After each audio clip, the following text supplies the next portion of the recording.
从前到北平，交通工具只有火车，我们坐的是蓝钢车。过了南京，才知道中国之大，实在是大得不得了。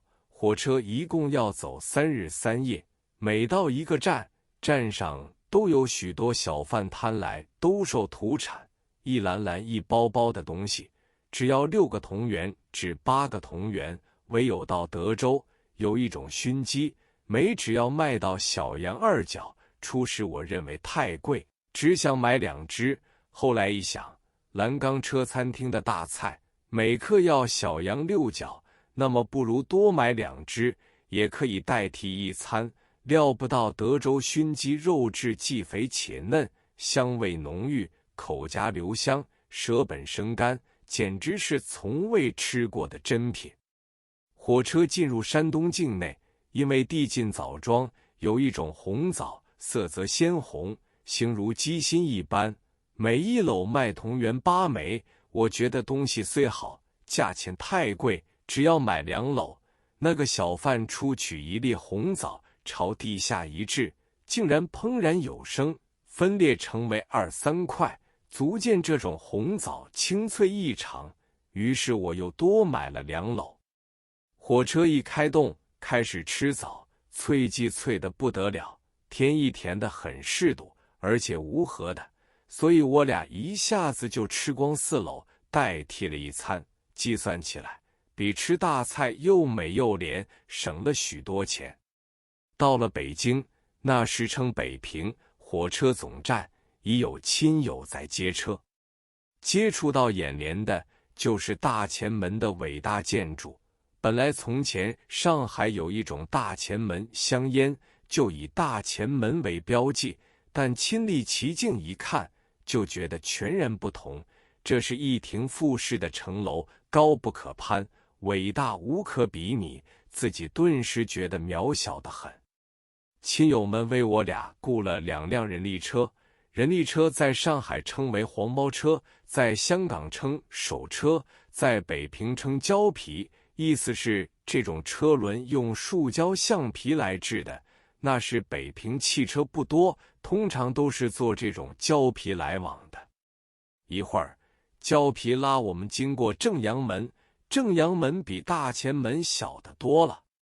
之后才到使馆街6国饭店，这是民国史上有名的大饭店，但是这个旅馆比了现在所见的大旅馆差得太远了。虽是西式，却古老得很，房租每天为银元6元。亲友们说，这间6国饭店并不在闹市之中，将来你来来往往买东西很不方便，而且6元的房租真是骇人听闻。于是我尊重他们的意见，住了1宵，迁到东安市场旁边的东华客栈，房租每天1元8角。这是中国式的老旅馆，带有前一个时代高升客栈的气息，可是居亭的人都是达官富商，在一般市民看来已经华贵得很。最初我就去拜会几个近亲，他们住的都是古老的大宅，名为四合院。所谓四合院，是一个口字形的房屋，多数是平房，又高又大，中间是一个很广阔的天井，四面住着4户人家。问到他们的租金，都不过8元左右，但是往往有大房6、7间，客厅更大，床是炕型。所谓炕，是用泥土砖石砌成的，下面可以烧火。因为旧时的房屋没有保暖设备，冬天冷得很，都靠火炕来取暖的。门前的门帘都用厚厚的棉花制成，看来好像一条棉被。第一天，我到订婚的大哥家吃饭，6大盘家常菜，做得很可口，风味与南方完全不同。饭后向大嫂致谢，说今天花费太大了。他说，今天这些菜不过花了2个大银儿。北平用的货币虽用钞票，通常还是使用银元，但是他们称它为大银儿，银饺子称为小银儿，铜元叫做铜子儿，至于铜钱已近绝迹了。第一天出游，就到东安市场。东安市场是一个很大的场所，里面有各种各式的店铺，鳞次栉比，排列的密密层层。最多卖的是糖葫芦，里面有糖果食物几十种，都是南方所见不到的。蜜饯的果子有20-30种，看得人眼花缭乱。其余的铺子，如旧书铺、书画铺、古玩铺、印章铺，各有数十家。单单这一个东安市场，已觉得是文化气息极浓厚的市场，所以北平被称为文化城，一些也没有错。从前上海书画界润笔，写字每尺1元，但北平的润隶每2尺1元，齐白石的画也是每2尺1元。掌柜劝我请齐白石刻意图章，我因喜爱工细紧致之作，所以没有刻，反而请陈巨来刻意名字铜章，3字3元。但是铜章现在都是电刻品，陈巨来的铜章是刀刻的，工致得很，这种技术现在也失传了。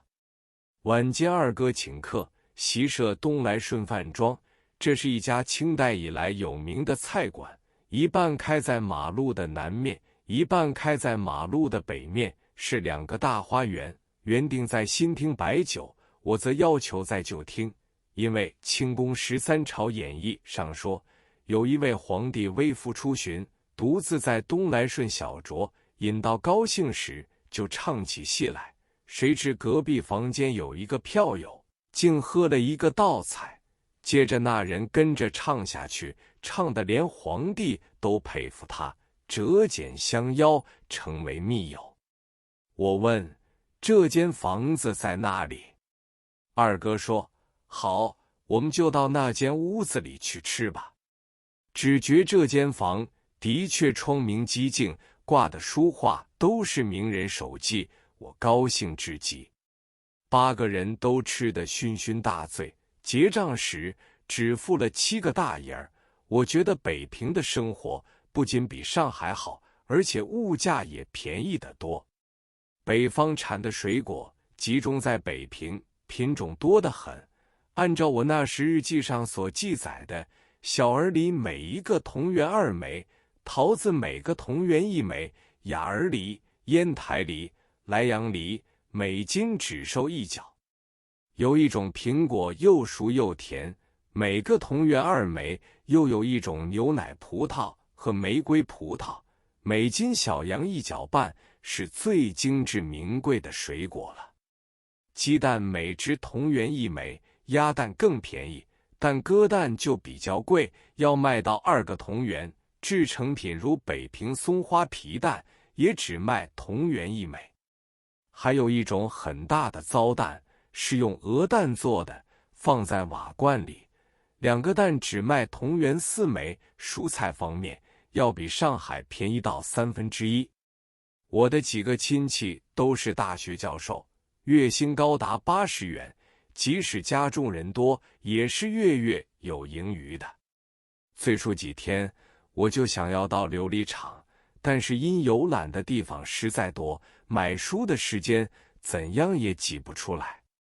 游颐和园，参观故宫游览的目的地，先到颐和园。这个园子比想象中要大上几十倍，一切陈设极尽豪华。